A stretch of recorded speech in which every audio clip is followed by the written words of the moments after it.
Assalamualaikum warahmatullahi wabarakatuh. Alhamdulillah wassalatu ala rasulillah la nabiyya ba'da amma ba'du. Berjumpa lagi dengan Mister, masih dalam pembelajaran akidah akhlak. Kita masih membahas tentang malaikat-malaikat Allah. Pada pertemuan kali ini kita akan bahas sifat-sifat malaikat Allah, melanjuti pelajaran kita yang kemarin. Tetapi ingat, sebelum kita melakukan sesuatu, alangkah baiknya kita memulai dengan membacakan basmalah, Bismillahirrahmanirrahim, dan kita berdoa kepada Allah semoga apa yang kita pelajari kita bisa menerimanya dan kita bisa mengamalkannya. Ya, kita bisa menjalankannya tentang iman kepada malaikat ini, kita bisa mengamalkan apa hikmah daripada iman kepada malaikat ini. Kenapa? Karena pamayak ada dikatakan dalam bait syair, ya, wa kullu man bi ghairi ilmin ya'malu a'maluhu mardudatun tuqbalu, atau alimun bi ilmihi lam ya'malan mu'adzabun min qabli ubadil wasan. Orang yang punya ilmu tapi dia tidak mengamalkan ilmunya, maka dia akan disiksa nanti sebelum orang yang menyembah berhala. Oleh karena itu, Mr. Ahmad berharap ketika kita mempelajari ilmu yang disampaikan dari Miss dan Misternya, kita bisa melaksanakan apa yang disampaikan itu, walaupun cuma sekali. Syukur-syukur bisa konsisten, bisa terus-menerus mengamalkannya itu. Baik, kita akan masuk pembelajaran kita, yaitu sifat-sifat malaikat Allah. Yang pertama, malaikat diciptakan dari nur, artinya cahaya, nur atau cahaya. Jadi malaikat terbuat dari cahaya. Ya, kalau setan terbuat dari api, kalau manusia terbuat dari tanah.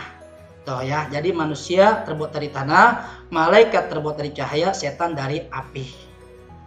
Yang kedua, semuanya taat dan patuh kepada Allah.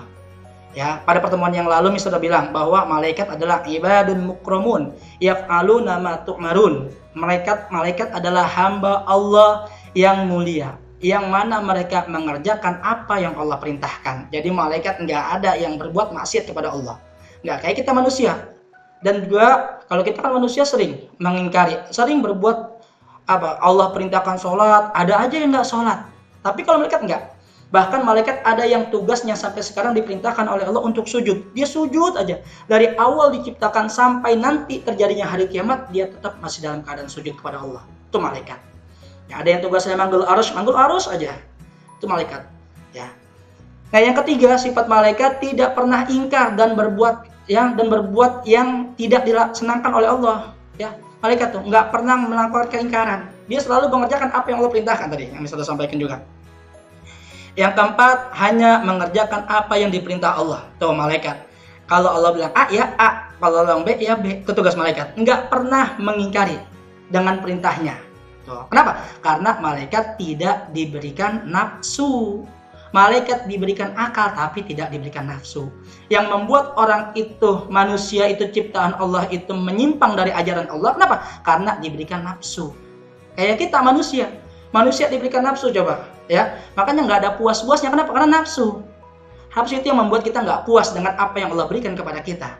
Terkadang kita udah punya HP, maunya yang lebih bagus, udah dikasih HP yang bagus, pengen yang lebih bagus lagi. Nih sifat manusia. Kenapa seperti itu? Karena kita memiliki nafsu. Sedangkan malaikat tidak, dia selalu mengerjakan apa yang diperintah Allah. Yang kelima adalah utusan yang dipercaya.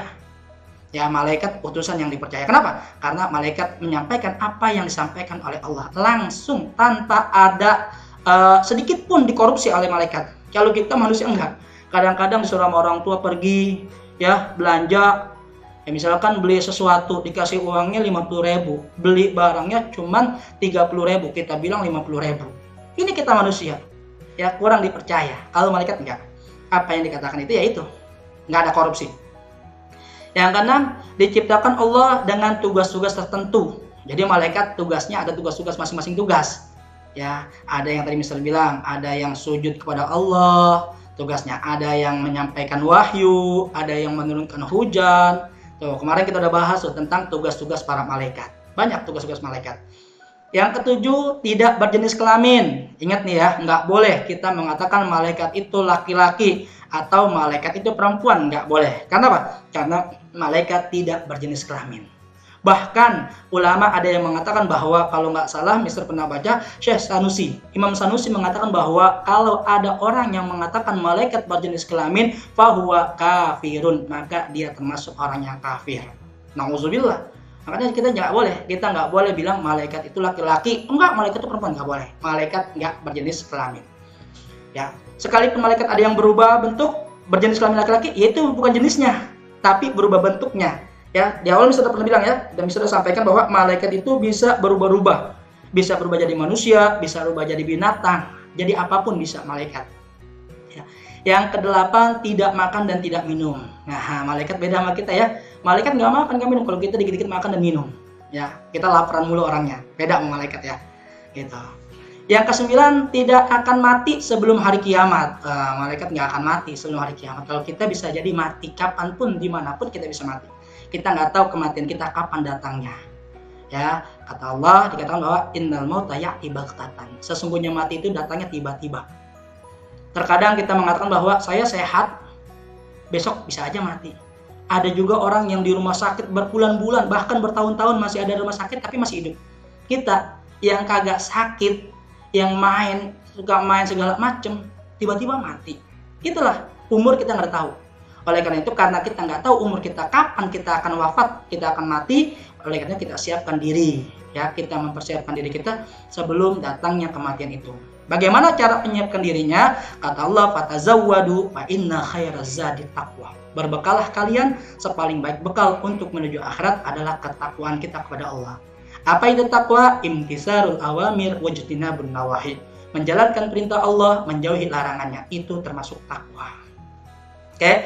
Yang berikutnya yang 10 adalah gaib tidak terlihat oleh manusia. Malaikat makhluk gaib.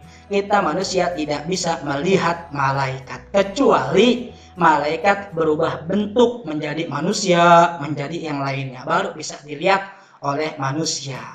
Ya. Oke, berikutnya hikmah beriman kepada malaikat-malaikat Allah. Apa hikmahnya? Yang pertama, mengetahui keagungan dan kebesaran Allah sehingga kita semakin taat kepada Allah. Ingat, lihat Allah menciptakan begitu agungnya, begitu luar biasanya malaikat. Ini menunjukkan bahwa kebesaran Allah. Ya, jadi Allah sangat mudah melakukan sesuatu apapun, Allah sangat mudah. Yang kedua, hikmahnya adalah mengenal kasih sayang dan penjagaan Allah terhadap hambanya, sehingga menambah rasa syukur kita kepada Allah. Kita di dunia ini dijaga oleh dua malaikat, yaitu Raqib dan Atid, yang menjaga kita, yang selalu mengawasi kita. Jadi nggak usah ada rasa takut, dimanapun kita berada ada malaikat yang jagain kita. Tuh, makanya kita harus bersyukur ya, karena ada malaikat yang menjagain kita, yang selalu mencatat amal perbuatan kita, supaya kita nggak menyimpang dari ajaran agama Allah. Nggak menyimpang dari ajaran agama Allah, kita tuh selalu mengikuti aja. Kenapa? Karena waspada. Ketika kita mau berbuat dosa, ketika kita berbuat maksiat, ingat ada malaikat yang jagain kita, ada malaikat yang ngawasin kita. Hati-hati, ya. Begitupun juga kita, ketika kita nggak mensyukuri nikmat Allah, Allah berikan kita sesuatu, kita nggak mensyukuri, ingat malaikat ada di belakang kita, ada malaikat yang ngawasin kita. Kenapa nggak bersyukur?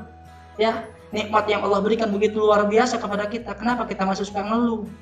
Padahal kalau kita mau melihat ya keadaan kita sekarang, ya alhamdulillah masih bisa bernapas, masih bisa main, masih bisa jalan. Kita lihat di rumah sakit berapa banyak orang yang sudah nggak ada napasnya, ya, berapa banyak orang yang nggak bisa jalan karena kakinya lumpuh. Kita harus bersyukur, ya, kita bersyukur dalam keadaan corona ini pun kita masih bersyukur, kita masih diberikan sehat sama Allah, ya, kita masih bisa belajar walaupun dengan jarak jauh. Tetap kita ada rasa syukur kita. Oleh karena itu, orang kalau rasa syukurnya gede, insya Allah nggak ada rasa kecewa dengan Allah, nggak ada rasa kecewa dengan keadaan. Yang ketiga, merasa tenang dan aman sebab malaikat selalu bersama dan menjaga kita. Tenang aja dah, aman aja dah ya.